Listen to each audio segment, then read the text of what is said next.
En cette fin d'année, vous voulez changer de téléphone, vous faire plaisir, mais vous n'avez pas un énorme budget. J'ai sélectionné quelques téléphones pour vous. Alors j'ai fait du mieux que je peux parce que voilà, vous le savez tous, les téléphones Android, c'est pas trop mon domaine, mais j'essaye d'apprendre. Et du coup, j'ai sélectionné quelques téléphones pour vous dans un budget maximum de 500 euros. Et c'est parti.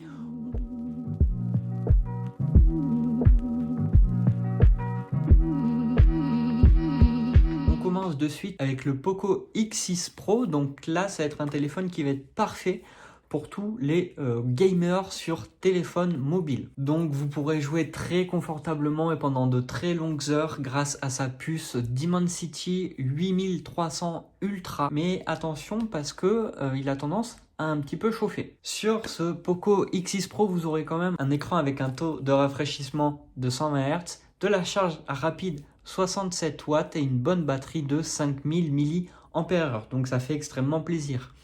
Après, vous le savez, à ce prix-là, il faut faire un compromis. Et le compromis, malheureusement, se fait sur la partie photo. Donc, on passe directement au Redmi Note 13 Pro Plus. Et là, Redmi, faut faire un truc parce que le nom est beaucoup trop long. On est sur un écran AMOLED avec un taux de rafraîchissement de 120 Hz, la puce Dimensity 7200 Ultra. Il est étanche, donc IP68. Ça, c'est vraiment très appréciable. Et la charge rapide de 120 watts, c'est même ultra rapide à ce niveau-là puisqu'il a la meilleure charge rapide de tout le marché avec sa batterie de 5000 mAh. Donc plutôt vraiment une configuration très appréciable. Redmi, Xiaomi, on les connaît pour ça. On arrive avec Google, le Pixel 7a, et lui, il va se différencier par son format un peu plus compact et son écran Full HD+, de 90 Hz. Donc forcément, un peu moins bien que ses concurrents. Mais là où c'est vraiment pas mal, ça va être sur la partie photo, puisqu'on va avoir un capteur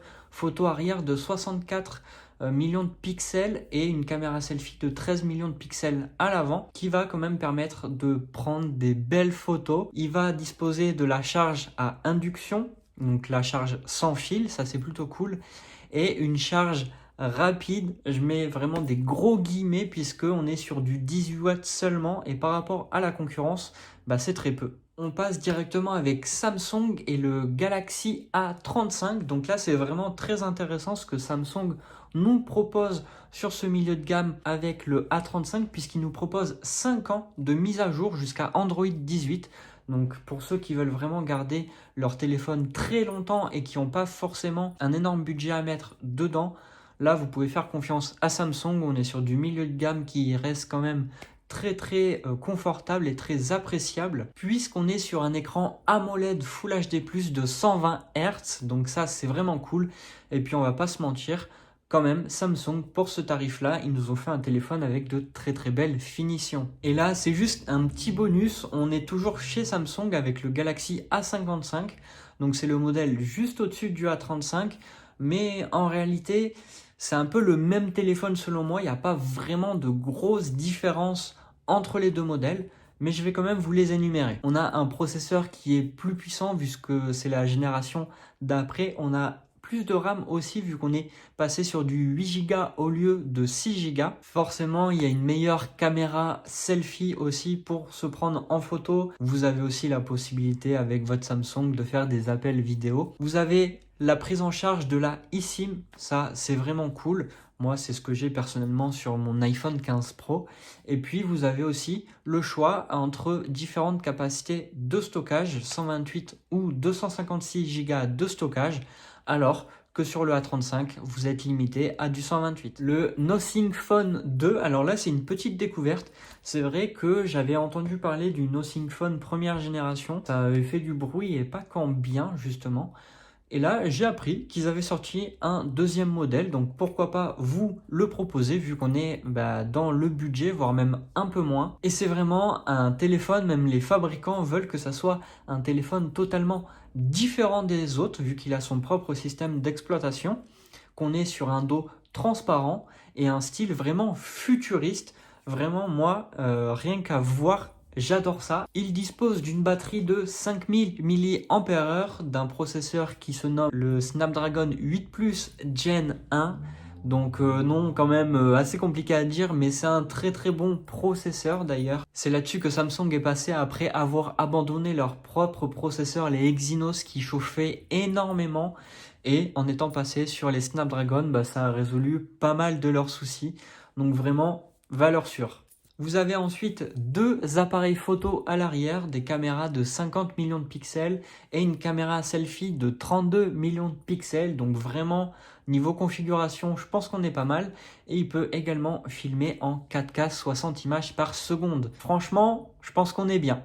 Et vraiment, je ne pouvais pas finir cette vidéo en parlant d'Apple. C'était une obligation pour moi et je vous recommande vivement l'iPhone 13 si vous voulez vous acheter un iPhone dans le budget à peu près des 500 euros. Vous arrivez à en trouver à peu près pour 380-400 euros. Mais effectivement, ce ne sera pas du neuf chez Apple, ce sera plutôt de l'occasion, voire du reconditionné. Mais sachez que vous pouvez trouver ça vraiment les sites en ligne de reconditionné, ou même dans certaines boutiques, en fonction de là où vous habitez, vous allez dans les magasins d'occasion.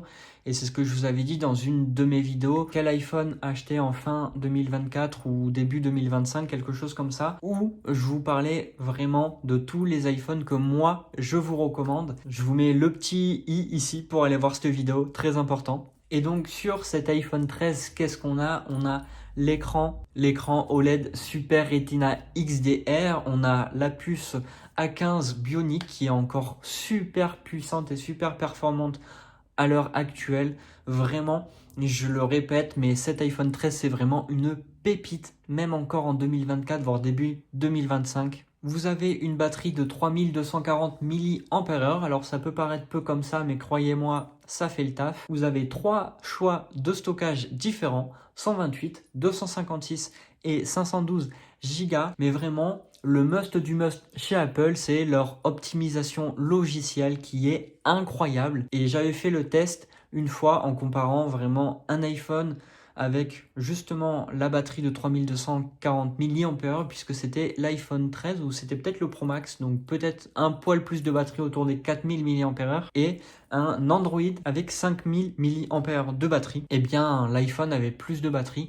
Donc comme quoi mettre une grosse batterie dans un téléphone sans avoir une optimisation derrière, bah, ça sert pas à grand chose. Sur ce les amis, j'espère que vous aurez apprécié cette vidéo. N'hésitez pas à lâcher un maximum de pouces bleus en bas. N'hésitez pas à lâcher un petit commentaire pour me donner votre avis sur cette vidéo et sur le téléphone, s'il y en a un qui vous a fait de l'œil ou pas. N'hésitez pas à la partager à tous vos amis ou même à votre famille. Et puis prenez soin de vous et on se retrouve la prochaine fois pour de futures vidéos. Ciao!